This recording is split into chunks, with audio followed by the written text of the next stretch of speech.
इतनी सारी कंपटीशन का यही फायदा है। इतनी सारी कंपटीशन क्यों आ रही है? बिकॉज उसको दिख रहा है कि यार मुझे ना सिर्फ और सिर्फ यही करना है कि मेरी आखिर मतलब मुझे इस साल अलग क्या करना है। भाई प्लान तो करेंगे ना। आप ये सोचो, मैं बिना लिखे ऐसे ही बस पढ़ता जा रहा हूँ, मुझे आता है, मैं जब सॉल्यूशन देखता हूँ ना, अपने से आधे से ज़्यादा लोगों की यही हालत होती होगी। जब पेपर में सॉल्यूशन देखते हो ना तो लगता होगा अरे यार ऐसे करना था यार। सर घर से पढ़ के सब कुछ आते हैं, बट जैसे ही सर टेस्ट में बैठते हैं ना तो सर एक माइंडसेट डिफरेंट हो जाता है। बहुत सारे लोग ना संडे का एग्जाम होता है ना सैटरडे को पढ़ते हैं, यही गलत तरीका है। आपको अपना प्लान ही नहीं पता। आने में भी 2.5 घंटा और कभी कभी 3 घंटा भी लगता है घर जाने में। तो मेरा टारगेट होता है कभी कभी तो बहुत मतलब एक चैप्टर तो रह ही जाता है किसी भी सब्जेक्ट। 300 आ लेके 350 कहाँ गए? जो बाकी बचे हुए मार्क्स कहाँ हैं? सर बस देख रहे हैं सर, कर रहे हैं। 300 से लगातार टेस्ट दे रहे हैं, किसी में 500 आ रहे हैं, किसी में 400 आ रहे हैं। आप अपनी गलती जान ही नहीं रहे हो। यहाँ तक सब कुछ तुम्हारे हाथ में होता है।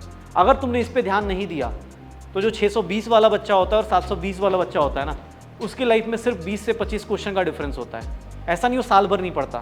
620 वाला भी साल भर पढ़ता है, 720 वाला भी साल भर पढ़ता है, लेकिन वो डिफरेंस पता है कहाँ आता है? जनवरी से लेकर मार्च और मई तक। अरे बैठ जाओ। अरे सब लोग नीट 2025 वाले हो? मतलब क्लियर करने वाले या सिर्फ एग्जाम देने वाले हो? हाँ तो चेहरे पे स्माइल रखो यार, अभी टाइम है। ठीक है, ऐसे क्यों लग रहा है कि हाँ मतलब जबरदस्ती तो नहीं बिठा दिया गया? तो बस मुस्कुराते रहो। ठीक है, मुस्कुराते हुए एग्जाम हॉल में भी जाना है और अगले साल फोड़ फाड़ के आना है। बस अनटिल अनलेस चाय पी के जाना है 4th फ्लोर पे। हाँ सब लोग हाँ लेकिन हम लोग ग्राउंड फ्लोर पे है ना यार। कोई नहीं, 4th फ्लोर पे पोटेंशियल एनर्जी ज़्यादा हो जाती होगी ना, इसीलिए पोटेंशियल ज़्यादा हो जाता है। कोई नहीं, अपने पास सब लोग इस साल पेपर दिया था? सब लोग वही वाले पेपर नहीं दिया था? जिसने पेपर दिया था, पेपर देते टाइम ना या पेपर होने से एक दिन पहले के थॉट्स याद हैं? जब 4 तारीख को शाम को सोच रहे थे, क्या सोच रहे थे? 4 तारीख को ये सोच रहे थे ना कि यार एग्ज़ाम 10 दिन बढ़ जाए, 1 महीना और। जिसका बेकार होता है वो भी यही सोचता है कि ना 1 महीना और बढ़ जाए ना, 1 महीने में मतलब ज़िंदगी भुला दूंगा मैं और बस कर ही लूँगा। तो सिलेक्शन कैसे डिसाइड होगा? अगर मुझसे जैसे बोला जाए ना कि हाँ 5 स्टेप्स है, अगर मैं पेज है इसमें एडिट, हाँ अगर 5 स्टेप पूछा जाए तो मेरे से कोई पूछे तो यहाँ पर पहला स्टेप तुमने ले लिया है, पता है क्या है? कि तुम यहाँ आ गए हो। पहला स्टेप तो तुमने सोच लिया, क्योंकि बहुत सारे लोग मार्केट में घूम रहे हैं, वो अभी यही सोच रहे हैं कि हो सकता है अगले साल नीट ना हो, नीट के बदले कुछ और हो जाए, या अगर कुछ और हो जाए अगले साल, वो पापा को बता रहे हैं कि पापा आप कुछ एफडी करो 10-20 लाख की, अगले साल तक डबल हो जाए। वो अलग तरीके से सोच रहे हैं। पहला डिसीजन तुमने, पहला स्टेप ले लिया है, क्लास में आ गए हो। ठीक है ना? तो पहला स्टेप तो बहुत सही है कि आप आ गए हो, सोच लिया है कि भाई करना है। ठीक है, लेकिन अब यहाँ से ना, जब पहले स्टेप में अगर क्लास में आ जाते हो, अगर मुझसे बोले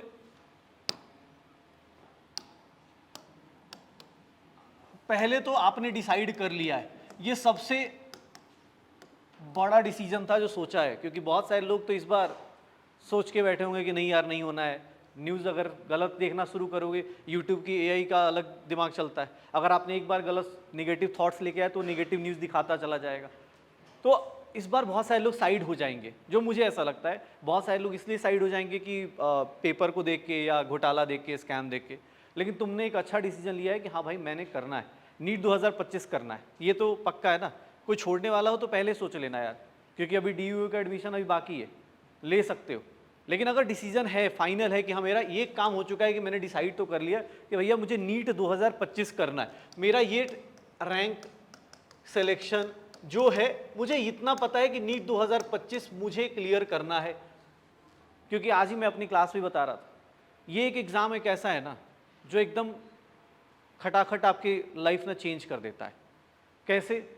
आप एग्ज़ाम हॉल में जाने से पहले चाहे जितना पढ़ाई करके जा रहे हो, जिस साल सिलेक्शन लेके या कॉलेज जा रहे हैं, किसी और जगह जाओगे ना, मैं ये नहीं कह रहा हूँ कि किसी और एग्ज़ाम की वैल्यू कम है, बट ये एग्ज़ाम ना, ये एग्ज़ाम इतना प्योर इंटेंशन वाला एग्ज़ाम है कि जो बच्चा यहाँ पर होता है ना एग्ज़ाम हॉल से पहले या रिजल्ट से पहले, अगर यहाँ पर उसका नाम मान लो X है ना, तो भाई इस एग्ज़ाम को क्लियर करने के बाद आप डॉक्टर 5 साल बाद बनते हो, पता है 5.5 साल बाद बनते हो, और उसके बाद भी जो डॉक्टर बनने जाते हैं उनको 5.5 साल नहीं होता, वो कहने को 5.5 साल है, 10 साल होते, टोटल 10 साल होते। लेकिन जिस दिन एग्ज़ाम क्लियर कर लेते हो ना, उसके अगले दिन से ही आपको ना घर वाले हों चाहे बगल वाले हों, सब डॉक्टर साहब, डॉक्टर नहीं साहब ऐसे बोलना चालू कर देते हैं।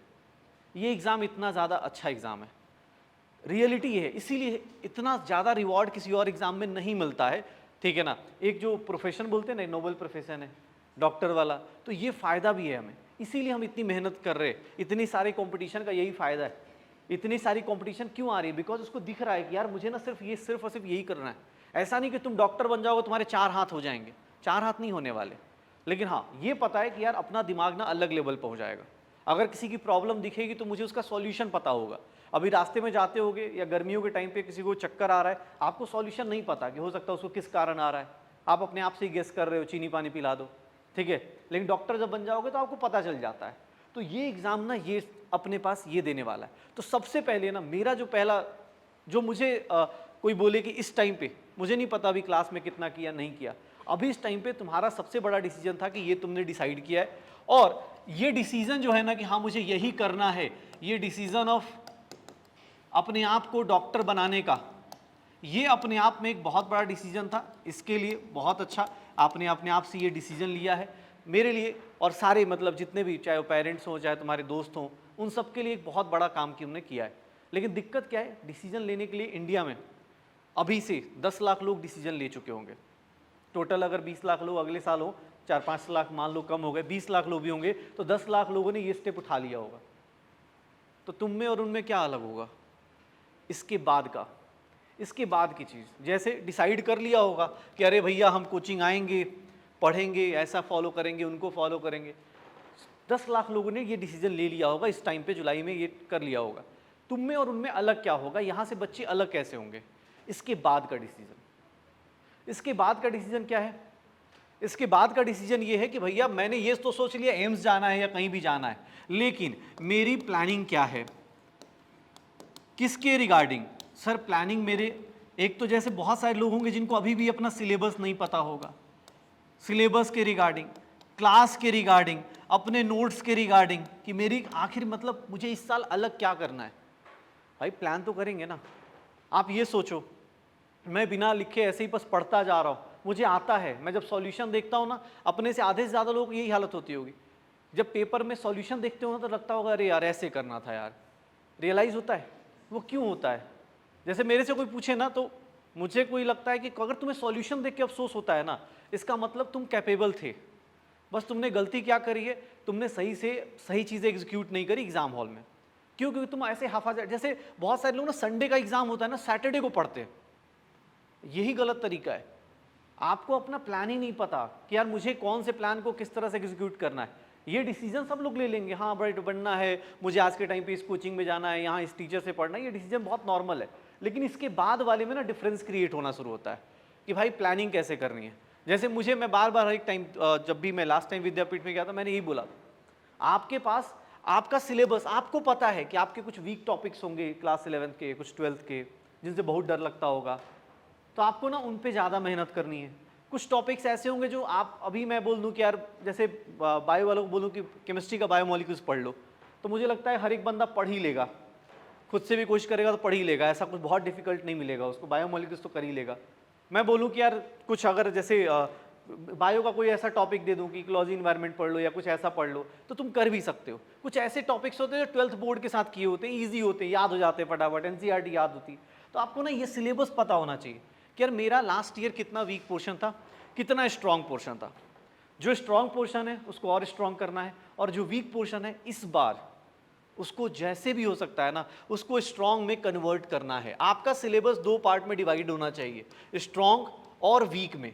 अगर आप सोच रहे हो ना, जब तक आप ये मेंटली सोच के नहीं बैठे हो, समझो कि यार ये पहला स्टेप इंपॉर्टेंट नहीं है। ये ऐसे तो बहुत सारे लोग मिल जाएंगे, मुझे भी अभी यहाँ जनकपुरी में ही घूम जाओ मिल जाएंगे, सर क्या करना है, डॉक्टर बनना है, वो सबको पता है डॉक्टर बनना है, कैसे करना है अच्छा पता नहीं है सर, कौन से चैप्टर्स तुम्हारे, अरे कुछ तो जैसे अब नीट 2024 दिया है, कुछ तो आता ही होगा ना, 11th का एक ही टॉपिक आता हो, मोल ही निकालने आता तो होगा ना, कुछ तो याद ही होगा। तो आपको पता होना चाहिए, आप पूरे सिलेबस का एक प्रिंट आउट ले लो, पूरे सिलेबस का कोई भी किताब है जिसमें सिलेबस लिखी उसमें आइडेंटिफाई करो, एक डायरी बना लो कि यार मेरा ये टॉपिक वीक था।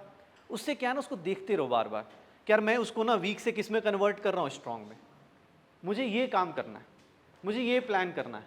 अब जैसे मान लो मेरा मूल कॉन्सेप्ट वीक है, ऑब्वियस स्टार्ट होगा मूल कॉन्सेप्ट से, तो मैं मूल कॉन्सेप्ट पे जान लगा दूंगा, उस टाइम मैं कुछ और नहीं सोचूंगा। लेकिन अगर मेरा एटॉमिक स्ट्रक्चर आसान है, मतलब मैंने अपने टाइम पे किया है, तो मैं एटॉमिक स्ट्रक्चर पे सोचूंगा कि यार मैं ना साइड में थोड़ा सा कुछ और देख लेता हूँ, मान लो लास्ट का कुछ पढ़ लेता हूँ, जो ऐसे टॉपिक जो लास्ट में होते हैं वो वाले मैं पहले कर लेता हूँ। तो आप अपने सिलेबस को आइडेंटिफाई करो, उसको प्लान करो कैसे करना है। अगर सिलेबस नहीं करोगे ना, अब जैसे कुछ लोग होते सर क्लास, कुछ लोग ऐसे भी होते हैं जब क्लास चलेगी तो क्लास में नहीं रहते, सोचते हैं घर पे कर लेंगे, ये वाला तो इजी है। मोस्टली आधे लोगों को ये भी दिक्कत है ना, क्योंकि आप रिपीट कर रहे होते हो तो आपको आधे चीज़ें आती है, आधे से अधूरी चीज़ें थोड़ी थोड़ी आती हैं। तो आपको क्या लगता है, क्लास में टीचर मान लो छोटा सा एग्जाम्पल दे रहा है, आप विदिन सेकेंड के लिए थोड़ा सा बाहर सोचना शुरू करोगे। थोड़ी देर बाद ना वही टीचर अपने लेवल को ऊपर ले गया होगा और आप क्लास में उस लेवल पे जा नहीं पाओगे। तो आपको क्लास को लेके थोड़ा सा सिंसियर रहना है। अगर आप यहाँ आए हो या आप मतलब ऑनलाइन पढ़ो चाहे ऑफलाइन पढ़ो, जैसे ही पढ़ रहे हो, एक बार क्लास में घुसे ना तो मेंटली भी क्लास में घुसो, फिजिकली नहीं, सिर्फ मेंटली, मतलब फिजिकली और मेंटली दोनों तरीके से। अगर तुम्हें क्लास में कोई टीचर एग्जाम्पल दे रहा है तो आप उसको फील कर पाओ, आप उसके बारे में सोच पाओ। आपके पास अच्छी बात है कि आपका एक एक्सपीरियंस है, तो आपको पता है कि यार मुझे ना ये चीज़ पे इस टाइप का क्वेश्चन आया था, मैंने एक टाइम देखा था इस टाइप का क्वेश्चन, इस टीचर ने अच्छा इस एंगल से भी सोचना है, मुझे इस तरह से भी सोचना है। एनसीईआरटी पढ़ो, आपको पता होना चाहिए कि हाँ यार मुझे ये चीज़ें और स्ट्रॉन्ग करनी है। तो मुझे लगता है कि नोट्स बहुत सुंदर हो ना हो नहीं फ़र्क पड़ता, लेकिन हाँ इसकी कंसिस्टेंसी होनी चाहिए। क्लास करना है मेंटल फिजिकल दोनों तरीके से। ऐसा नहीं कि हाँ बैठे हैं यहाँ पर सर पढ़ा रहे कुछ और, हम सोच रहे कुछ और कि अच्छा हाँ यार वो ना पिछली बार ये हुआ था, अच्छा वो वहाँ मुस्कुराया था, वो वहाँ मुस्कुराया था, पता नहीं क्या इंडिकेट कर रहा था। अगर ये सोच रहे तो, अगर कोई दोस्त ऐसे सोचने को मजबूर कर रहा है ना तो उसको साइड कर दो, क्योंकि तुम्हें नहीं पता तुम्हारा एक सेकंड, जैसे बोलते हैं ना कोई एक क्लास इतनी इंपॉर्टेंट हो जाती है कि उसके एक बार मिस कर दिया ना तो पता चला उसके बाद का पूरा चैप्टर मिस हो जाएगा। जैसे मुझे ऐसा लगता है अगर किसी ने फिजिक्स का वेक्टर अच्छा नहीं किया या शुरुआत वाले जो काइनेमेटिक्स, किसी को लगता है कि अरे ये फॉर्मूला S/UT + ½ AT² तो ईजी है, अगर आपने इसकी प्रैक्टिस नहीं करी, वही फॉर्मूला जब पैराबोलिक में और सॉरी ये प्रोजेक्टाइल में आएगा, जब चीज़ें आएंगी वहाँ पता चला डाउट हो रहा है कि अच्छा एक्स एक्सिस में अलग यूज़ करना है, वाई एक्सिस में अलग यूज़ करना है। तो भाई उसकी प्रैक्टिस करो, ये मत सोचो नोट्स बनाने हैं, अच्छी राइटिंग बनाने नहीं बनाने कोई दिक्कत नहीं, उसके लिए कंपल्सन नहीं है। लेकिन हाँ आप कंसिस्टेंटली कुछ ना कुछ तो लिखो।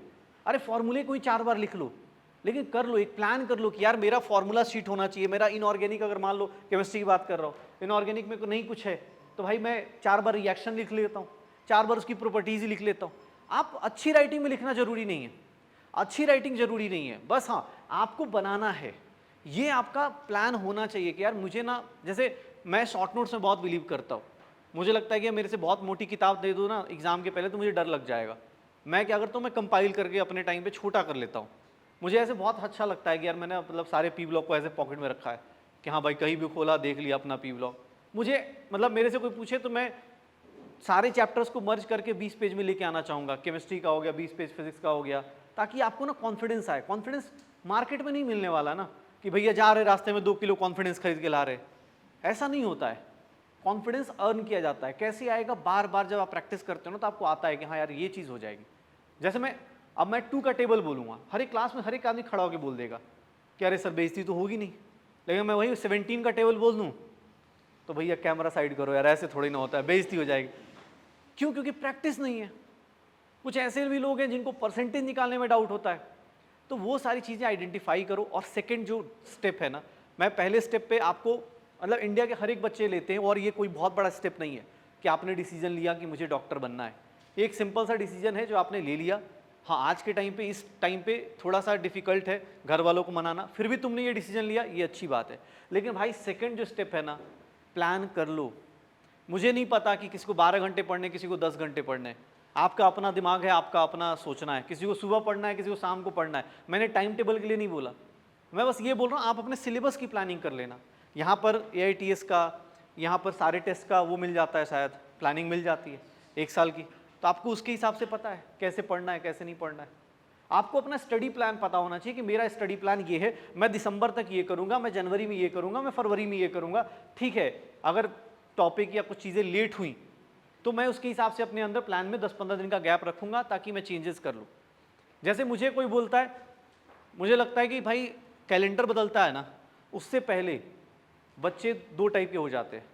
2024 का जब कैलेंडर बदला जाएगा ना, और ये बात लिख के रख लेना, 2025 में जब दोबारा मिलूँ, अभी कुछ लोग मिले थे जो पिछले साल थे, हम लोग इस तरह जनकपुरी में आते रहते, तो पिछले साल बताया था, मैं बार बोल रहा हूँ 2024 का कैलेंडर बदले ना, उससे पहले 2-3 चीज़ें आपके हाथ में होनी चाहिए। एक, आपका सिलेबस आपके हिसाब से सही ट्रैक पे होना चाहिए। मतलब आपको पता होना चाहिए कि अगर आपने मोल कॉन्सेप्ट किया या ऑर्गेनिक का नोमेनक्लेचर किया तो इससे क्वेश्चन गलत नहीं होगा, अनटिल अनलेस एकदम दिमाग खराब हो जाए। मतलब चाहे 10 ही चैप्टर क्यों ना किया, उसके ऊपर पूरा कॉन्फिडेंस होना चाहिए कि भाई इससे तो पूछ के दिखा दो मेरे से, किसी भी आलतू फालतू कोई भी हो, इधर आसपास का दोस्त हो, चाहे किसी का टेस्ट सीरीज हो, अपने को उससे डर नहीं लगना चाहिए। कैलेंडर बदलने से पहले कॉन्फिडेंस वैसे ही आएगा। दूसरा, आपको अपना रास्ता पता होना चाहिए, जैसे ये ट्रैक पता होना चाहिए कि मुझे कब क्या करना है, ये पता होना चाहिए, नहीं तो फिर दिक्कत होने वाली है। जैसे मतलब चलो ठीक है, सेकंड स्टेप भी कर लिया, आज जाके मान लो अपना डायरी बना भी लिया, प्लान क्या है, कैसे करना है। अब इसको अचीव करने की बात करेंगे ना, थर्ड वन, एक वर्ड होता है, मुझे आजकल थोड़ा सा इससे ज़्यादा कंसिस्टेंसी वर्ड जो है ना, कहना आसान है, बट रियल लाइफ में तुम्हें ही पता है। मैं सुबह बोल दूं टाइम टेबल ऐसे बना लो, वैसे बना लो, कोई लॉजिक नहीं है अगर अनटिल अनलेस आप उसको पूरा नहीं कर रहे। अभी हम लोग ऑनलाइन में भी बैचेज में भी कर रहे कि आप कंसिस्टेंसी कैसे देख सकते हो। कुछ नहीं, एक सिंपल सा डायरी रखो घर में या कहीं भी, अपने पास एक पॉकेट डायरी रखिए जिसमें ना आप कुछ चीज़ें अरेंज कर पाएँ। मैंने क्या बोला, अभी से लेके आप स्टार्ट कर लो कि मुझे दिसंबर तक क्या करना है, मेरा प्लान क्या है। उसके बाद ना कंसिस्टेंसी चेक करनी हो ना, ऑनेस्टली करना है, किसी को दिखाना मत, आस पड़ोस किसी को मत दिखाना। टीचर्स पे भरोसा तो ही दिखाना, तो मत दिखाना, क्योंकि तुम्हें ऐसा लगे कि कोई जजमेंटल हो, कुछ बोल देगा, मुझे बुरा लग जाएगा, मत दिखाना। कंसिस्टेंसी चेक करने का 2-3 तरीके हैं। जैसे आप अपने जहाँ भी शॉर्ट नोट्स बनाते हो, कंसिस्टेंसी चेक करनी है ना, उसकी पहले पेज को देखो और आखिरी पेज को देखो, आपको दिख जाएगी। आपको पूरे ना, हम लोग बोलते हैं ना, बच्चे की क्लास नोट से देख के पता चल जाता है कि और कितना कंसिस्टेंट रहा है। क्यों? क्योंकि आप पहले दिन देखोगे ना अपनी राइटिंग वाइटिंग एकदम जय माता दी ये वो कर रहे, दूसरे दिन देखोगे घसीट रहे, तीसरे दिन तो आदमी सोचता है कम ही लिखते हैं थोड़ा, हाँ टीचर थोड़ा हाई लेवल जा रहा है, थोड़ा कम लिख लेते। चौथे दिन से आदमी होता है कि अच्छा ये वाला चैप्टर कब तक खत्म होगा, इसके बाद वाला, मतलब ये वाले चैप्टर को छोड़ते इसके बाद वाले में तो फोड़ फाड़ देंगे। ऐसा ही होता है भाई। कंसिस्टेंसी चेक करनी है ना, घर पे 1-2 चीज़ें बना लो। जैसे एक डायरी लो, उस पर ना ये लगा दो कि यार क्लास करनी है, रोज़ दिन क्लास करना है, इसको टिक मारना है, मतलब एक बॉक्स बना देना है। मुझे मान लो डीपीपी करनी है, इसको बॉक्स बनाना है। क्वेश्चंस करने हैं, जो भी अपने पास क्वेश्चन, होमवर्क हो, चाहे आपके कोई बुक हो, मॉड्यूल्स हो, ये जितने भी करने हैं, इसको अपना एक टिक बना दो कि मैंने 40 क्वेश्चन किए, इतने नंबर ऑफ क्वेश्चंस इन इतने मिनट्स। आप इसको टिक मारना चालू करो। आप भले एक दिन करना, एक दिन छुट्टी हो जाए, कोई दिक्कत नहीं, लेकिन आदत बना लेना। आज से जाना घर पे ना एक डायरी बना लेना, उसमें एक दिन का, या आजकल डेट वाइज कैलेंडर ही मिल जाता है, मतलब सॉरी डायरी मिल जाती है डेट वाइज, उस पर कुछ नहीं, हर एक दिन का एक बार महीने भर का लिख देना, ये लिखना, टिक मारना है। नहीं होगा कोई दिक्कत नहीं, लेकिन हर एक शाम को ना बैठ के एक बार जजमेंट जरूर कर लेना, या अगले दिन हफ्ते में एक बार बैठ के कि यार मैं किस रास्ते पे चल रहा हूँ। मैंने स्टार्ट तो यहीं से किया था ना, मैंने आज ही बोल रहा हूँ ना, आज से भी अगर कोई चाहेगा ना तो भी रिजल्ट बदल सकता है। अभी तो काउंसलिंग का और ये सब चीज़ें होने दो, उसके बाद भी कुछ लोग ऐसे आएंगे जो पूरे की पूरी चीज़ें चेंज करने वाले। तो अभी भी बोल रहा हूँ, अभी भी टाइम है आपके पास। आपने ये प्लान कर लिया, आपने ये डिसीजन ले लिया, अब इसके ऊपर वर्क करना चालू करना है। और ये वर्क मुझे पता है हर एक दिन एक बराबर नहीं होता, किस दिन पढ़ने का मन करेगा, किस दिन नहीं करेगा। किस दिन होता है ना कि आदमी सोचता है कि चल यार आज अच्छी हवा चल रही है, सो जाते, ठीक है पढ़ने का कल देख लेंगे, रात को देख लेंगे, दोस्त का बर्थडे मना लेते, ऐसा लगता है दोस्त आज के बाद मिलेगा ही नहीं, अगले साल ही मिल सकता है दोस्त। अगर दोस्त अच्छा है तो अगले साल मौलाना बगल में ही है, एम्स बगल में, कहीं भी मिल सकते दोस्त। लेकिन हाँ चलो ठीक है, दिमाग में आता है हर एक दिन अच्छा हो चाहे ना हो, ये दिखाने की भी ज़रूरत नहीं किसी टीचर को।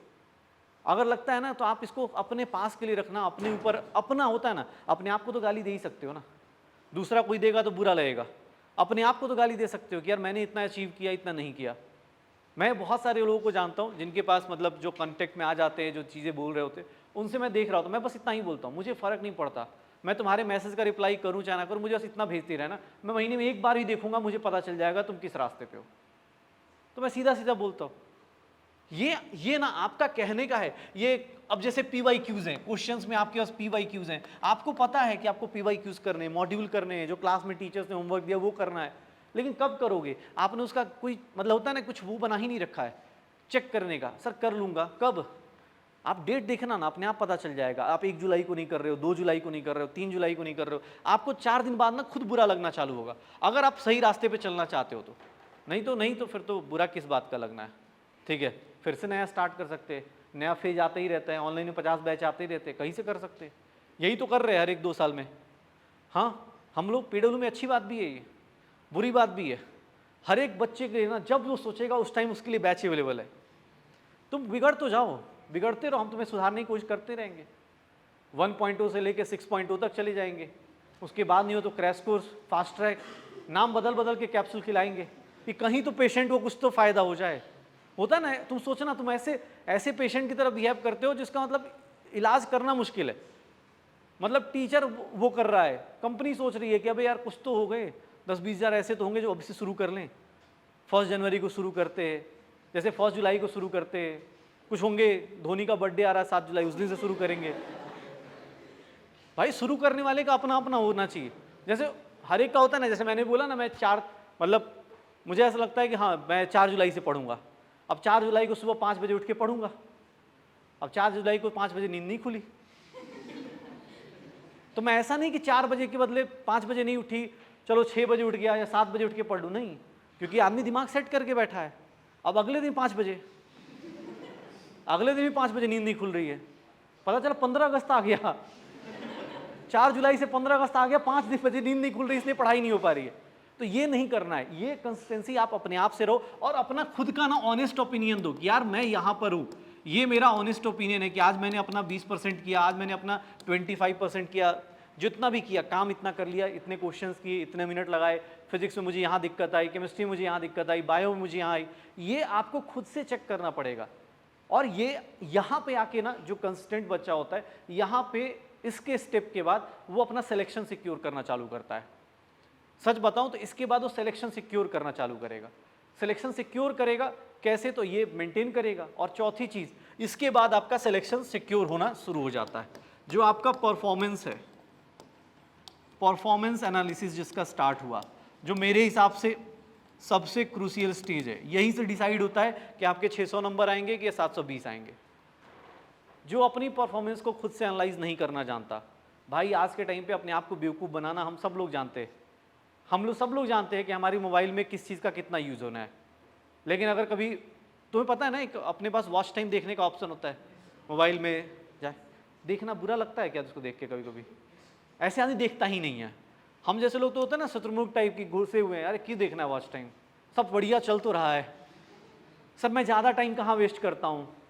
और तुम कभी देखना उसके ऊपर, अगर तुमने 2 घंटे भी लगा रहे हो ना किसी फालतू की साइट्स पे, दिक्कत वो नहीं है कि 2 घंटे तुम लगा रहे हो, तुम लगाओ ना, अगले साल कॉलेज में जाके लगाना ना। मैं खुद अपने अभी बहुत सारे लोगों को मैं खुद बोलता हूँ कि एकदम मस्ती करो, ठीक है, क्योंकि अब कुछ बचा नहीं है तुम्हारे पास। तो यहाँ पर इसको मेंटेन करो। और दूसरा, अपनी परफॉर्मेंस एनालिसिस कर लो। कैसे? सर आप अपने परफॉर्मेंस को ऐसे देखो, एक तो डेली आप कितने कंसिस्टेंट हो, डेली परफॉर्मेंस क्या है, आपकी पढ़ाई होती है कि नहीं होती है। दूसरा, डेली परफॉर्मेंस के बाद वीकली टेस्ट जो होते, वीकली टेस्ट में क्या हालत है।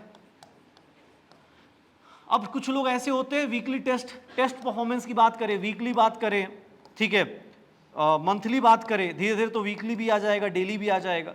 मंथली टेस्ट की बात करें, चाहे वीकली टेस्ट की बात करें, चाहे 15 डेज पे बात करें, जो भी टेस्ट हो रहा है ना, टेस्ट एनालिसिस। अब कुछ लोग ऐसे हैं ना जिनके तुक्के में 500 नंबर आ गए, वो खुश घूम रहे हैं पूरे मोहल्ले में, उनको लग रहा है कि तुक्के में आ गए तो हमेशा आ ही जाएंगे। तुम्हारे 620 भी आ गए ना, मेरे से मैं हर एक टाइम यही बोलता हूँ क्लास में कि भाई तुम्हारे 400 नंबर क्यों नहीं आ रहे, इस बात से मुझे फ़र्क नहीं पड़ा कि तुम्हारे 400 नंबर आ रहे, मुझे बस ये जानना है कि तुम्हारे 320 और क्यों नहीं आए। तुम किसी भी, तुम बोलते हो ना कि पेरेंट्स सर मार्क्स पे बोलते हैं, आप किसी पेरेंट्स से बात, अपने पेरेंट्स से ना ऐसे बात करो कि पापा मेरे 400 नंबर आए, लेकिन ना मुझे केमिस्ट्री में जो 10 गलतियां हुई वो मुझे पता है ऐसे ऐसे करके सही हो जाएंगी, मैं अगली बार कोशिश करूँ। मैं लिख के देता हूँ, कोई इंडिया का ऐसा पेरेंट नहीं होगा जो तुम्हें इस बात के लिए डांटेगा। अगर आप अपनी गलती साथ में बता रहे हो ना कि यार मेरे 500 नंबर आ रहे हैं, लेकिन पापा मुझे ये पता है या मम्मी मुझे ये पता है कि ये जो 200 नंबर गए ये मैं ऐसे ऐसे करके मेरे इस तरह से मैंने एनालिसिस करी है, मुझे ये पता चल गया कि मेरे बस में था, मैं कर सकता था। आप 200 नंबर जो गए उसका रीज़न आपको पता होना चाहिए। आप सब लोग हाँ सर ठीक है बढ़िया चल रहा है, जैसे अभी जनवरी फरवरी का माहौल आने तो सर टेस्ट दे रहे हैं कितने, सर 300 ही आ रहे, 300 आ रहे, लेकिन 350 कहाँ गए, जो बाकी बचे वो मार्क्स कहाँ हैं सर, बस देख रहे हैं सर, कर रहे हैं, 300 से लगातार टेस्ट दे रहे हैं, किसी में 500 आ रहे हैं, किसी में 400 आ रहे हैं, आप अपनी गलती जान ही नहीं रहे हो। जैसे मैं जितने कोशिश करता हूँ, मुझे ऐसे अपने बारे में पता है, मेरे से कोई पूछ देना 4 बार कि इनकरेक्ट कौन सा है, करेक्ट कौन सा है, नॉट इनकरेक्ट कहीं लिखा हुआ है तो मैं कंफ्यूज हो जाता हूँ।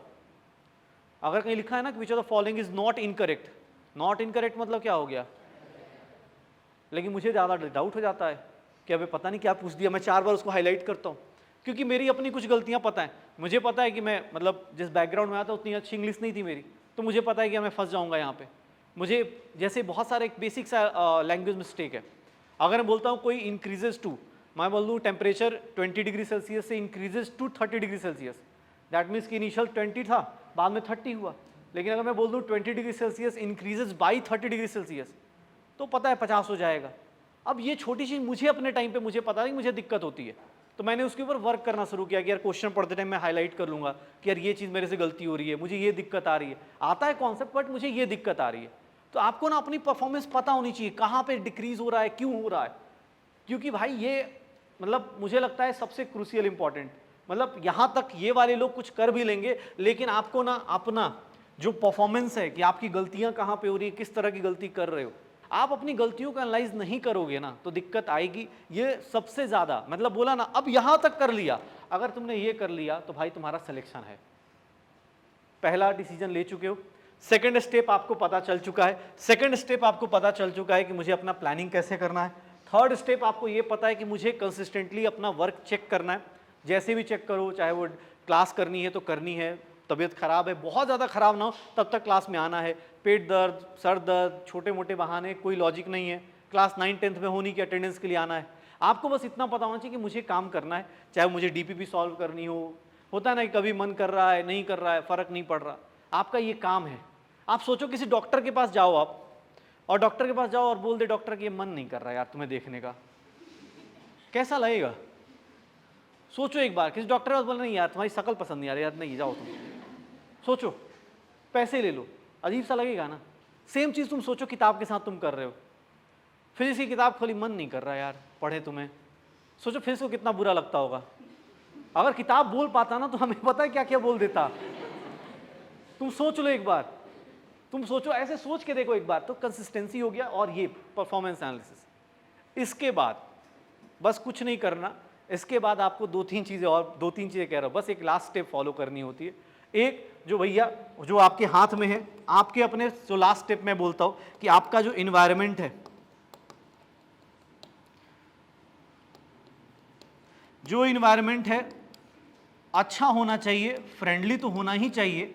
ऐसा नहीं कि पापा मम्मी को फ्रेंडली का मतलब ये समझा रहे हैं कि हाँ पापा पिज्ज़ा रोज़ दिन खिलाया करो, फ्रेंडली है ये।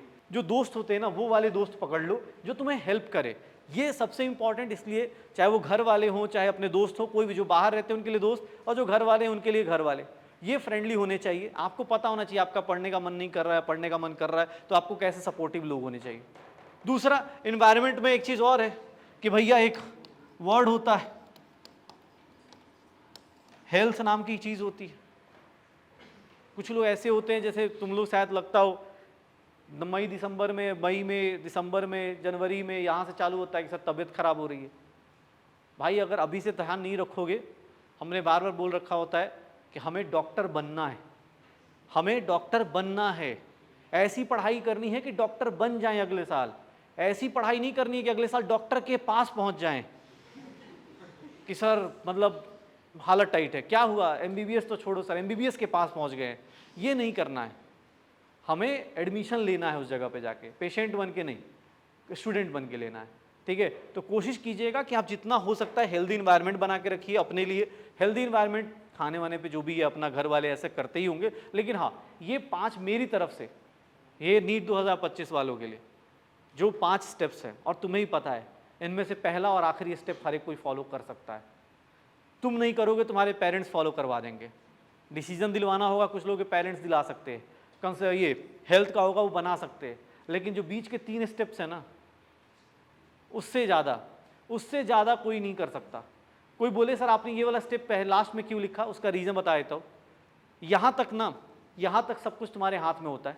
अगर तुमने इस पर ध्यान नहीं दिया तो जो 620 वाला बच्चा होता है और 720 वाला बच्चा होता है ना, उसकी लाइफ में सिर्फ 20 से 25 क्वेश्चन का डिफरेंस होता है। और 20 से 25 क्वेश्चन वो पता है कहाँ डिफरेंस आता है। ऐसा नहीं वो साल भर नहीं पढ़ता, 620 वाला भी साल भर पढ़ता है, 720 वाला भी साल भर पढ़ता है, लेकिन वो डिफरेंस पता है कहाँ आता है, जनवरी से लेकर मार्च और मई तक, मतलब जो भी अप्रैल मान लो, उसके बीच में जो उसके घर वालों का सपोर्ट रहता है या उसके अपने मेंटल सपोर्ट जो रहता है, जो उसके फूड का हैबिट रहता है, कुछ लोग होते हैं जिनको सोने का अलग आदत होती है, जो लोग होते हैं, तो ये सारी चीज़ें ना 20 से 25 क्वेश्चन वो डिसाइड करते रहते हैं लास्ट में। जिसके 720 आ रहे होते हैं उनके भी देखोगे कभी 680 किसी टेस्ट में आ जाएंगे, किसी 690 आ जाएंगे, कभी कुछ हो रहा होगा। वो क्यों होता है? Because of this. ये एक वेरिएबल है। मेंटल स्टेट क्या है? मैं अभी तुम्हें डरा के चला जाऊँ, तुम डर के रह जाओगे। अभी तुम्हें मोटिवेट कर दूं कि बेटा तुम करके चले जाओ, अरे सर एकदम कल से फोड़ देंगे, ऐसा कर देंगे, बोलते हैं ना मोटिवेशन। एनवायरनमेंट ऐसा है कि आपका एनवायरनमेंट डिसाइड कर देता है। लोग बोलते हैं ना आपके मार्क्स कितने होंगे, आपके दोस्त जो होंगे उनके एवरेज कर लो, वही आपके मार्क्स आएंगे। क्योंकि जैसा दोस्त हो, बोलते हैं ना टॉपर का टॉपर दोस्त है, कैसे है थोड़ा ना, उसने दोस्ती से पहले 2 क्वेश्चन पूछे होंगे कि इंटीग्रेशन करके दिखा। ऐसा नहीं होता कि अरे दोस्त से पूछ रहे हैं कि भले बताओ यार सेल में कौन सा क्या होता है, ऐसा नहीं होता। दोस्ती करता है ऐसे ही करता है, दोस्त को लेके ऊपर जाते। अभी जो शायद सबने देखा भी होगा ऑनलाइन में, एक जो मधुबनी जिला है बिहार का, वहाँ पे 6 बच्चे एक साथ आए, 6 के 6 सारे के सारे, सब के सब एक दूसरे को सपोर्ट करके सब के सब लेके आए 680, कोई 670, कोई कुछ लेके आया है। कैसे? तो एक दूसरे को सपोर्ट कर रहे हैं। तो इन्वायरमेंट डिसाइड कर देता है। तो कोशिश करिएगा ये 2 वेरिएबल्स ऐसे जो ये वाला, अब ये तुम्हें करना है, ये 3 चीज़ें तुम्हें करनी है, बाकी चीज़ें आप खुद से बनाते चले जाओगे। और बस यही करना है भाई लाइफ में। अगले साल डॉक्टर बनना है तो इतना ज्ञान देने के बाद इतना तो रियलाइज़ हुआ करना खुद ही है, ठीक है। पढ़ना भी खुद है, दिमाग भी खुद का ही लगाना है, ठीक है। ये सारा का सारा जो मेंटल गेम है, और इसके लिए ना कुछ नहीं करो, छोटी छोटी आदतें बना लो, छोटे छोटे हैबिट्स बना लोगे। बोलते हैं ना एक वर्ड होता है हैबिट्स में ही बोला जाता है एटॉमिक हैबिट्स। एटम्स क्या होते हैं? सबसे छोटे पार्टिकल्स होते हैं, किसी को उसकी पावर नहीं पता होती, लेकिन सब कुछ एटम से ही मिलके बना हुआ है। तो एटॉमिक हैबिट्स जो होती है ना, छोटे छोटे हैबिट्स, वो पता नहीं चलती। किसी ने सोच लिया ना कि भैया मुझे आज से अपना टाइम अपने हिसाब से यूज़ करना है, वो समझ जाओ एक छोटा सा हैबिट है कि मुझे अपने टाइम को मुझे हिसाब करना है, मुझे दोस्त के साथ जाना है नहीं जाना है मैं डिसाइड करूँगा, मेरा दोस्त नहीं डिसाइड करेगा। समझ जाओ एक छोटा सा हैबिट आपकी लाइफ पूरी चेंज कर सकता है। तो ये छोटे छोटे हैबिट्स पकड़ो, और ये बेसिक 5 स्टेप नीट 2025 आपका होगा। यहाँ जो दिख रहा है, जो भी आपका नाम हो ना, बस यही हो तुम। ये 2024 है, और 2024 से 2025 में सिर्फ और सिर्फ तुम्हारा कैलेंडर नहीं बदलेगा, तुम खुद भी बदल जाओगे। ये याद रखना, ये साल मेहनत वाला साल है, अगले साल रिजल्ट वाला साल आने वाला है। ऐसा रिजल्ट लाना है जिस पे खुद को प्राउड हो, ऐसा रिजल्ट लाना है जो देख के जिसको जलाना हो उसको जलाया जा सके, और ऐसा रिजल्ट लेके आओ जिसको साथ नाचना हो, डांस करना हो, उसके साथ डांस किया जा सके। ऐसा रिजल्ट लेके आना है जिसे प्रॉमिस किया हो कि हाँ 2 साल बाद मिलेंगे, ठीक है, या 4 साल बाद मिलेंगे। या ऐसा रिजल्ट लेके आओ जिसको बताना हो कि देख बेटा औकात कितनी है। इन सबको जवाब देने का एक ही तरीका है कि इस साल कैलेंडर बदलने से पहले अपने आप को इस तरह बना लो कि 2025 में, 2024 हम लोग बोलते हैं ना ये मेहनत वाला साल है, ये मेहनत वाला साल करते जाओ, 2025 में सक्सेस आपके पीछे अपने आप आ जाएगी। और ये कहना और करना दोनों में बहुत डिफरेंस है भाई, बस ये डिफरेंस आपको ही पता है। 5-6 स्टेप्स हैं, उनको बार बार फॉलो करो, करते जाओ, हो जाएगा यार। कुछ बहुत बड़ी चीज़ नहीं है। और सब लोग अपने आप से ये सोच के देखो, एक बार इमेजिन करके देखो ना, मुझे तो यही लगता है अगर इमेजिनेशन स्ट्रांग है, इमेजिन करके देखो।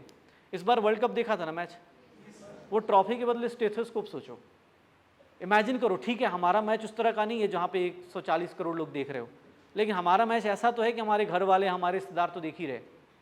और जिस दिन वो रिजल्ट आएगा या जिस दिन एग्ज़ाम हॉल से बाहर आएंगे, सोचो एग्ज़ाम हॉल से बाहर आदमी स्टेथोस्कोप लेके आदमी आए, कितना मज़ा आएगा ना। एग्ज़ाम हॉल में पता तो चल ही जाता है औकात के हिसाब से जा रहा है कि नहीं जा रहा है। तो सोचो, इमेजिन करके देखो, हमारी लाइफ हो सकता है शाहरुख खान टाइप नहीं दिखती हो, लेकिन हम अपनी लाइफ में तो शाहरुख खान बन ही सकते हैं ना। हम अपनी लाइफ में, हम अपने घर में तो बन ही सकते हैं, हम अपने घर के चैंपियन तो बन नहीं सकते, तो उस चैंपियन में इस बार जो किसी का भी, मुझे लगता है शायद उससे कम ही प्रोबेबिलिटी होगी, 3% से तो कम ही प्रोबेबिलिटी होगी आपके सिलेक्शन की। इंडियन टीम 3% से ज़्यादा होता ना, शायद सबने मैच देखा हो, एक टाइम था जब 30 बॉल में 30 रन चाहिए थे और उस टाइम पे 3%, पूरी दुनिया हमारे हारने का इंतजार कर रही थी और उस टाइम पे हम पूरी इंडिया के सारे जो अच्छे प्लेयर्स थे उन सब ने तख्ता पलट करके रख दिया, क्योंकि सब कुछ टाइमिंग का गेम है। आज से स्टार्ट कर लो, अभी से स्टार्ट कर लो, क्योंकि अभी से स्टार्ट करोगे तो 720 लाना भी मुश्किल नहीं है, लेकिन हाँ जितना लेट करोगे उतना ज़्यादा मेहनत ज़्यादा करनी पड़ेगी। अभी क्या स्लोली कर लोगे हो जाएगा, जितना लेट करोगे ना उतना ज़्यादा प्रॉब्लम होती जाएगी। पक्का? तो भैया नीट 2025 में डॉक्टर बनना है, अपना सपना पूरा करना है, किसी और का भी सपना पूरा करना है, कोई और भी हो तो उसका भी सपना पूरा करना है, कोई तो होगा। ऐसा थोड़ी ना कि ज़िंदगी में कुछ ख्वाब ही नहीं है सर। हाँ कुछ ख्वाब होते हैं जो बाद में बताए जाते हैं। हाँ पक्का? तो बस 9th 10th 11th 12th पार कर लिया है, अब यही पार करना है। ठीक है, चलो ठीक है। आई होप सो सब लोग अगले साल, जैसे मैं अभी आया, इस साल कुछ लोगों से मिला जो इनके साथ पिछले साल मिला था, तो मुझे अच्छा लगा कि 690 या 670 नंबर आए। ठीक है, तो आप लोग से भी उम्मीद करते हैं अगले साल आप लोग भी मिलो और ऐसे ही मिलते जुलते रहो, कुछ दिक्कत हुई बताते रहो। ठीक है सर जैसे क्लास में हम लोग आए एग्ज़ाम के टाइम पे, सर घर से पढ़ के सब कुछ आते हैं, बट जैसे सर टेस्ट में बैठते हैं ना तो सर एक माइंडसेट डिफरेंट हो जाता है। सर अटैम्प्ट खासकर मेरे साथ इस बार केमिस्ट्री में हुआ, मैं सर पढ़ के पूरा आया था, दो चैप्टर आए थे, दोनों चैप्टर पढ़ के आया था, बट सर जैसे अटैम्प्ट किए कर सारे लिए अटैम्प्ट, बट गलत हो गए। अब मैं बताता हूँ उसका रीज़न क्या है, बहुत सिंपल सा। एक मैं जैसे अभी घर जाते हो ना, तो घर जाने में कितना टाइम लगता है, जो नॉर्मल जो भी 10 मिनट 20 मिनट जितना भी लगता है। मैं एक सिंपल सा एग्जांपल दे दूं कि मुझे ना एक काम करो, घर पे बहुत ज़्यादा इमरजेंसी है, तो टाइम रिड्यूस होगा कि नहीं होगा? हो जाएगा ना। जो पहले 20 मिनट में जाते हो शायद मुझे लगता है दौड़ के जाओगे या कुछ ना कुछ तो एक्स्ट्रा एफर्ट मारोगे। क्यों कर रहे हो? क्योंकि तुम्हें पता है उधर कुछ अर्जेंट है। सिमिलरली टेस्ट में होता है, जब आप घर पे टेस्ट कर रहे होते हैं ना, घर पे क्वेश्चंस करते हो, तुम ऐसे करते हो एकदम सोफे पे लेट के कि अरे भैया एकदम हॉस्टल में बैठे हुए, कोई टाइम लिमिट नहीं लगाते। जैसे मैंने यहाँ लिखा था शायद ना, मैंने एक वर्ड लिखा था, इतने क्वेश्चन नहीं इतने मिनट्स, वो इसीलिए क्योंकि आप टाइम को कैलकुलेट करो। आपका एक वेरिएबल टाइम भी है शायद एग्जाम हॉल में। एग्जाम हॉल में टाइम भी तो चेंज हो रहा है भाई, सिर्फ पेपर थोड़ा ना चेंज हो रहा है, टॉपिक थोड़ा ना चेंज हो रहा है, वहाँ टाइम भी चेंज हो रहा है। तो आपको वो घर पे ही आदत डालनी पड़ेगी। अगर आपको नहीं पता, जैसे मैं मतलब ऐसा नहीं कि बॉटनी जूलॉजी, आपको अपने हिसाब से आपका फेवरेट सब्जेक्ट पता होता है कि बॉटनी के जूलॉजी के क्वेश्चन मैं 10 सेकंड में 20 सेकंड में 40 सेकंड में कर लूँगा अगर मैंने पढ़ाई की है तो, इतना पता है। मान लो फिजिक्स में किसी को ज़्यादा टाइम लगता है, किसी को केमिस्ट्री में ज़्यादा टाइम लगता है, तो अपना माइंड फ्रेम बना के जाओ। मुझे ये पता है, जैसे मान लो कुछ लोग होते हैं, जैसे मैं अपनी बता रहा हूँ कि मुझे मान लो लग रहा है कि ये लेंदी क्वेश्चन दिख रहा है, पहली बार में होता है ना, पहली बार में नहीं पसंद आ रहा है ये क्वेश्चन मुझे, तो मैं उसको सर्कल मार के आगे जाऊँगा, क्योंकि मुझे पता है टाइम दूंगा कोई लॉजिक बनेगा नहीं, डर अलग से लग रहा है, थोड़ा और टाइम दे दूंगा और डर लगेगा, टाइम वेस्ट हो जाएगा। तो मुझे पता है मैं छोटे छोटे क्वेश्चंस निकाल लूँगा। तो वो प्लान तुम्हें पहले करना पड़ेगा। होता है ना, आपको पहले प्लानिंग करनी पड़ेगी। आप सोचोगे सीधा जाके एग्जाम हॉल में करेंगे, कभी नहीं हो पाएगा। आप पहले सोच के जाओ कि यार मुझे इतना करके आना है।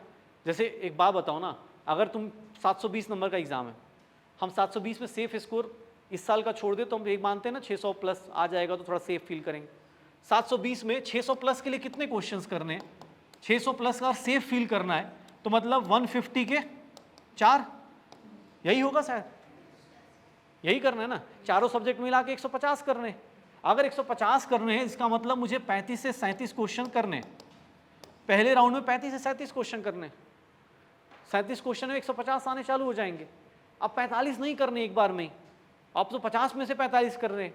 तो भाई तुम अपने हिसाब से डिसाइड कर लो जहाँ अच्छा क्वेश्चन, और वो घर पे ही आदत लगेगी। जब फिजिक्स का मॉड्यूल करो, केमिस्ट्री का मॉड्यूल करो ना, टाइम लिमिट लगाओ। जैसे मैंने कोई टॉपिक बहुत अच्छे से पढ़ रखा है और मैं पहली बार क्वेश्चन करूँगा तो मैं टाइम लिमिट नहीं लगाऊंगा, लेकिन अगर दूसरी बार करूँगा ना तो मैं चाहे जो हो जाए मैं टाइम लिमिट लगा के करूँगा, क्योंकि मैं दूसरी बार कर रहा हूँ। पहली बार में हो सकता है आदमी कॉन्सेप्ट सीख रहा है, टाइम ज़्यादा लगे, लेकिन दूसरी बार तो भैया एकदम टाइम लिमिट लगा के कि 1 मिनट का क्वेश्चन है 1 मिनट में बनना चाहिए, और वो आदत अभी से डालो, टेस्ट में नहीं डलेगी। बट सर जब वो क्वेश्चंस में घर जाके टाइमिंग लगा करता हूँ, बट वहाँ पर हो जाते हैं, बट ऐसा क्लास में नहीं हो पाता।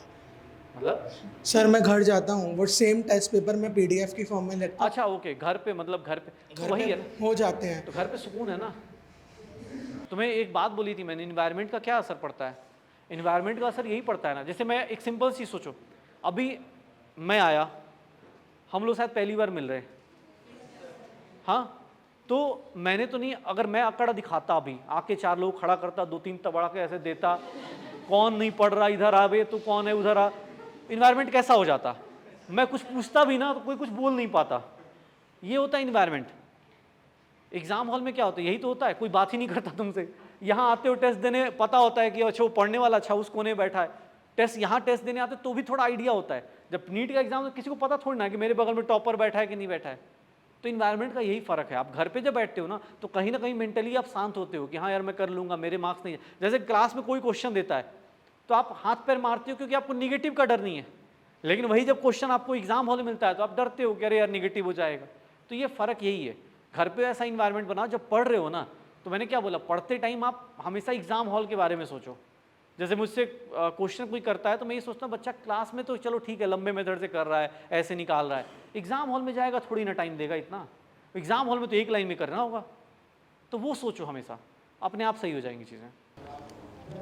सर एक प्रॉब्लम आती है रिवीजन में कि जैसे मान लो अभी करेंटली चैप्टर चल रहे हैं, तो किसी भी चैप्टर को अगर पकड़ लिया कि इस चैप्टर को पढ़ते हैं तो पूरा ढंग से पढ़ लिया, उसके बाद उसके क्वेश्चंस लगा लिए 100-200 जितने भी हैं, लेकिन पूरे चैप्टर को ढंग से करने के बाद जब 2-3-4 महीने बाद उस चैप्टर को फिर से पढ़ते हैं तो ऐसा लगता है कि बिल्कुल पूरा गायब हो गया। तुमने खुद ही आंसर दे दिया ना, 4 महीने बाद पढ़ते हो। एक पता है ना, दिन में एक दिन होता है संडे, संडे के दिन होता है। मैंने आपको क्या बोला था कि आपका सिलेबस आपका प्लान होना चाहिए। सिलेबस प्लान मतलब रिवीजन भी प्लान होना चाहिए ना। अब सैटरडे टेस्ट है, मान लो ऐसा तो नहीं तुम्हारी जनरेशन है कि तुम्हारी जनरेशन में पहली बार संडे टेस्ट हो रहा है, सबने संडे टेस्ट दिया है। संडे का टेस्ट का प्रिपरेशन मतलब जैसे सैटरडे को ना क्लास एब्सेंट हो जाते थे बहुत सारे मेरे दोस्त, यहाँ पे भी देखता हूँ बहुत सारे लोग एब्सेंट रहते। क्यों? उनको लगता है सैटरडे पढ़ेंगे संडे को जाके एग्जीक्यूट कर देंगे। वो होता कुछ नहीं है। सैटरडे को उल्टा टेंशन भी ज़्यादा रहती है कि अबे यार इधर का भी गया उधर का भी गया, मार्क्स आए नहीं। मतलब मेरा एक दोस्त सैटरडे का एब्सेंट करके गया, सोचो उसके पहले केमिस्ट्री में आए थे 35 नंबर, सैटरडे पढ़ाई करके गया तो आए 5 नंबर। मैंने उससे पूछा भाई तू कौन सी पढ़ाई करके गया ये बता। बोला भाई सैटरडे को तो पूरा दिन लगा के पढ़ा था मैंने, पता नहीं क्या हुआ मेरे साथ। क्योंकि आप जब एक दिन के अंदर पढ़ते हो ना, वो फिर बहुत पैनिक मूड में पढ़ते हो।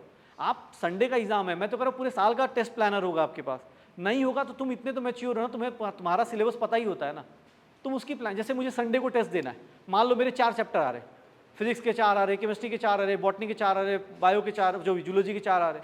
मैं क्या करूँगा अगर मैं तुम्हारी जगह रहूँगा तो?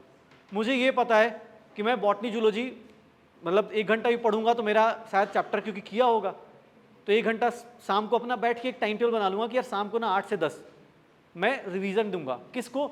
आज के टॉपिक को नहीं, कोई पुराना टॉपिक कोई भी हो, चाहे फिजिक्स को हो चाहे केमिस्ट्री हो। तो आपको हर एक दिन 8 से 10 देते रहो कि खाना खाऊंगा उसके बाद यही पढ़ूंगा, जो फालतू का पढ़ा है पहले का पढ़ा वही पढ़ूंगा, नया कुछ नहीं पढ़ूंगा। जैसे अगर टाइम टेबल है, मान लो किसी का, जैसे मान लो मैं कोटा में पढ़ रहा तो मैंने मॉर्निंग टाइम में मान लो क्लास गया तो मैं क्या करता था, आफ्टरनून से लेके खाना खाने तक मैं उस दिन का डीपीपी उस दिन का सब कुछ निपटाऊंगा। ये एक बहुत बड़ा मिथ है कि 1.5 घंटे की क्लास है 1.5 घंटा रिवीजन करने में जा रहा है। भाई इसका मतलब क्लास में सही से नहीं बैठे थे। 1.5 घंटे की क्लास है, आधे घंटे में रिवीजन हो जाएगा, नोट्स ही तो पलटने। आधे घंटे में उसके क्वेश्चंस लगाओ, जितने लगेंगे लगाओ, जो लगेंगे एक्स्ट्रा टाइम लगाओ उसके अंदर, और शाम को बैठ के रिवीजन का प्लान कर लो। जैसे मैं ये बोलता हूँ कि हाँ शाम को 8-9 बजे खाना खा के आए, बैठ जाओ अपना कि हाँ यार अब रिवीजन करूँगा, आज का नया कुछ नहीं पढ़ूंगा, रिवीजन पढ़ूंगा। रिवीजन करो, वो रिवीजन प्लान तुम्हारा पहले से होना चाहिए। ऐसे करोगे ना तो फिर नहीं होगा, फिर तो हमेशा, अभी तो शुरुआत हुई है शायद, अभी तो 1 चैप्टर 2 चैप्टर आ रहे होंगे, अभी तो बाकी है, बीच में पता है ना 10-10 चैप्टर आएंगे एक बार में, तो उसका रिवीजन करने के लिए तो 1 हफ्ता छुट्टी लेनी पड़ेगी। तब तक इधर का चला गया, प्रेजेंट भी गया, पास्ट भी गया, फ्यूचर भी गया। ऐसा नहीं करना है, ठीक है? तो रिवीजन प्लान कर लो अच्छे से, ठीक है? हाँ बताओ, बोलो। सर पेपर में हम लोग सब कुछ पढ़ के जाते हैं जो भी आने वाला होता है टेस्ट वगैरह में, तो फिर क्या होता है सर, अब पेपर में एंटर करते हैं, हमारे हाथ में जब पेपर आता है हम लोग उसको एक बार देखते हैं, बट वो मेंटल स्टेबिलिटी उस टाइप की रह ही नहीं पाती कि हम उस पेपर को पूरा अटेम्प्ट कर पाए। सर उस चीज़ को कैसे सॉर्ट आउट करें? नहीं, पहली चीज़ मेंटल स्टेबिलिटी के लिए एक तो पढ़ के जाना है, पहला काम, क्योंकि आधा मेंटल स्टेबिलिटी उसके कारण चला जाता है, क्योंकि बिना पढ़े आते हैं तो उससे दिक्कत होती है। नहीं, दूसरा, अगर अच्छा क्वेश्चन आ रहा है ना, तो मैं बहुत सिंपल सा एक ट्रिक जानता था मैं अपने टाइम पे।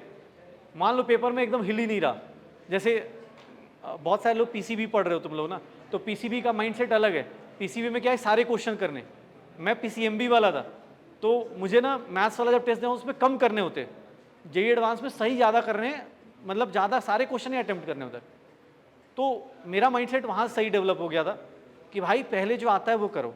अगर मान लो मुझे शुरुआत के 5 क्वेश्चन नहीं आए तो कुछ नहीं, मैं तो सीधा पेज पलट देता था, मेरा क्या जा रहा है, पेज ही तो पलटना, मैं लास्ट में पहुँच जाता था क्योंकि मुझे पता इधर से हिल नहीं रहा अब अपने को। अरे तुम्हें तो रियलिटी पता है ना, मान लो शुरुआत के 5 क्वेश्चन नहीं आ रहे तो अब या तो मेरे पास ऑप्शन है मैं रोना चालू कर दूं। 1-2 बार मैंने ट्राई भी किया कि रो लेता हूं, लेकिन मैं जैसे स्कूल में देता था टेस्ट ना, वहाँ वो मैडम बड़ी खड़ूस टाइप थी, मैं सोचा सो जाता हूँ, सोने ही नहीं दे रहे, ठीक है, क्योंकि मैंने टेस्ट सीरीज जो लगाई थी वो मतलब इंजीनियरिंग और जेई दोनों, इसकी मेडिकल दोनों की लगा दी थी। तो इंजीनियरिंग वाले में जाता था, आधे टाइम नींद आती थी। तो वही होता है आपका, देखो मेंटल स्टेबिलिटी कुछ नहीं, आपको पता होना चाहिए कि आपको कैसे अपने पेपर को कैसे देखना है। जैसे अगर मुझे पता चल गया शुरुआत के 5 नहीं हिल रहे तो मैं फिजिक्स अगर कर रहा हूँ तो फिजिक्स के पीछे के 45 आऊँगा, अगर उधर से भी नहीं हिल रहे तो बीच में आ जाऊँगा, मेरा जा रहा है क्या। मैं तो ऐसे खेलता था क्योंकि भाई एग्ज़ाम मुझे देना है, अगर डिफ़िकल्ट पेपर है ना तो सबके लिए, तो मैं अपना टाइम क्यों वेस्ट करूँ उधर, टाइम क्यों वेस्ट करना है, बेटर है इस पर वेस्ट करो कि भाई कहाँ से स्टार्ट कर सकते।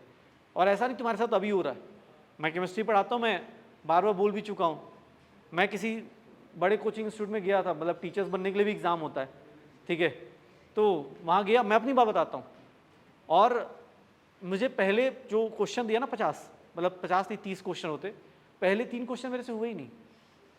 और मेंटल स्टेबिलिटी, मैं वहीं पे बैठे बैठे सोचने लगा कि यार दोस्त अपना कॉलेज वाला वहाँ पे प्लेसमेंट है, उसके यहाँ कॉल करूँगा निकलते ही, क्योंकि यार हो तो रहा है नहीं यहाँ पे।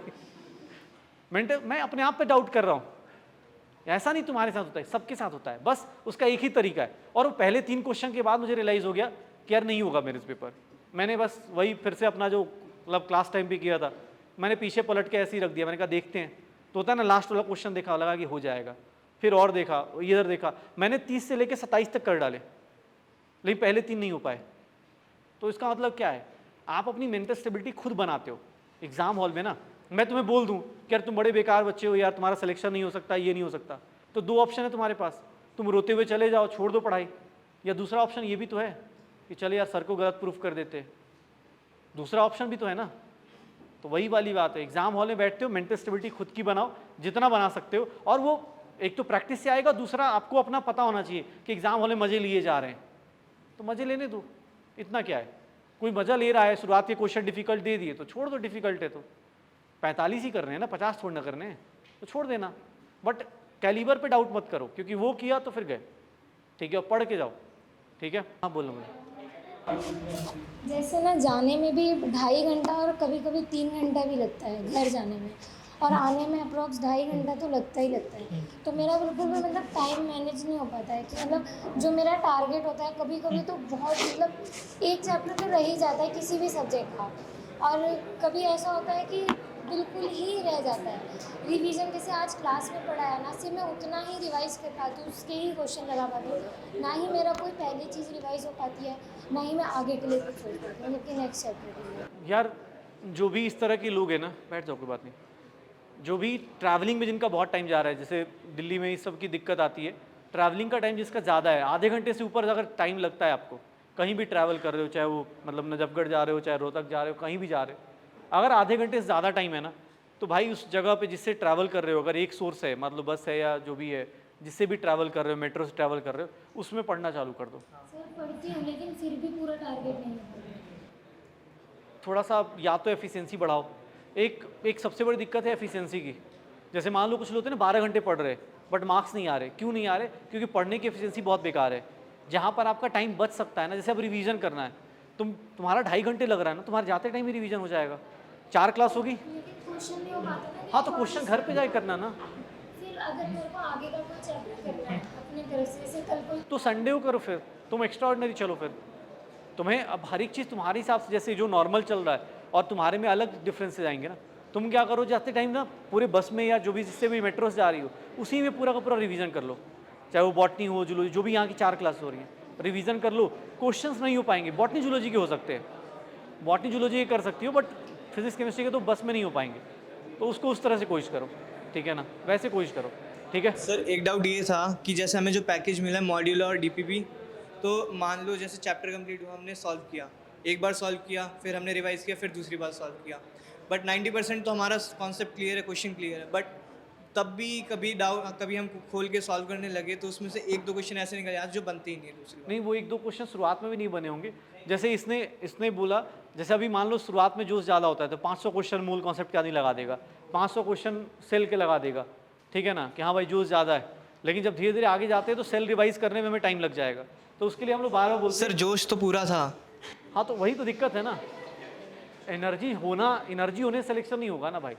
यहाँ पे क्या है कि आपको स्मार्टली काम करना है। जैसे आप क्वेश्चंस कर रहे हो ना, तो आप जब क्वेश्चंस करते हो, जैसे ऐसा नहीं तुम हाईलाइट कर लो, मतलब जैसे मैंने एक रूल बनाया था अपने टाइम पे कि जैसे मैं एनसीईआरटी हाईलाइट करता था, तो कुछ लोग तो एनसीईआरटी पहले दिन ही हाईलाइटर से हाईलाइट कर देते हैं।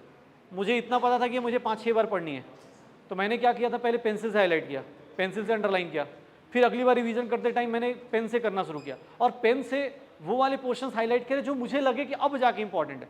क्योंकि पहली बार पढ़ते हो तो सब कुछ इंपॉर्टेंट लगता है, जब क्वेश्चन देते हो या टेस्ट देते हो तो पता चलता है अच्छे क्वेश्चन इधर से आते हैं, तो मैंने उसको उस तरह से हाईलाइट करा। फिर तीसरी बार आया तो मुझे पता चला ये चीज़ें और ज़्यादा इंपॉर्टेंट है, इससे सबसे ज़्यादा गलत क्वेश्चन हो रहे हैं, तो मैंने उसको हाईलाइट किया कि हाँ यार इसको येलो मार्कर से कर रहे हैं। फिर लगा नहीं तो आप ना एनसीईआरटी को एकदम कलरफुल बना देते हो। सिमिलरली मॉड्यूल्स में क्या करते थे कि आप मान लो डीपी कर रहे हो, मॉड्यूल्स कर रहे हो तो बहुत सारा कंपाइल हो जाता है, तो मैंने क्या किया था, चैप्टर वाइज हाईलाइट कर लिया था कि चैप्टर वाइज बना लिए। मतलब ठीक है, अगर मतलब कुछ लोग होते हैं जो बहुत मोटी की बुक बना लेते, कॉपी बना लेते, मैं उनमें से उल्टा सोचता था।